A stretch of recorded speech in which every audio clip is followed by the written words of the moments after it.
સભાની આસપાસ ખેડા શહેરની અંદર એક કબાડીનો પ્લાસ્ટિકનો મોટા ભાવનો ધંધો કરતા હોય એની અંદર કોઈ કારણસર આગ લાગી એટલે મને જાણ કરી, મારા સંગઠને જાણ કરી, રસ્તામાં તો તાબડતોડ અહીંયા આવ્યો અને અહીંયા પ્રાંત મામલતદાર સાહેબ અને નિવાસી કલેક્ટરને આરએસીને જાણ કરી તાત્કાલિક ફાયર બ્રિગેડ આજુબાજુ શહેરની અંદરથી નડિયાદ, આણંદ, બારેજા, ખેડા, અમદાવાદ, અસલાલી દરેક જગ્યાએ ફાયર બ્રિગેડ કંટ્રોલ કરવા 2-2.5 કલાક થયા. કંટ્રોલ કરવાની તૈયારી છે, લગભગ કંટ્રોલમાં આવી જશે. આ કઈ જગ્યા છે?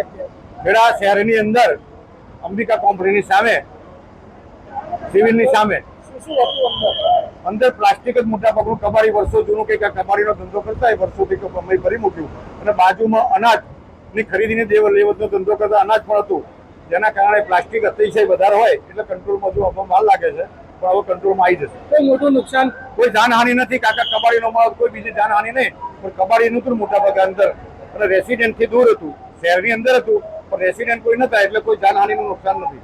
ફાયર સેફ્ટીનો ભાવ એવું લાગે છે. ફાયર સેફ્ટીમાં ખેડા શહેરની અંદર ફાયર સેફ્ટી છે જ અને નડિયાદથી બોલાવી, બારેજાથી બોલાવી, આણંદથી બોલાવી, દરેક જગ્યાએ ફાયર સેફ્ટી તો છે જ.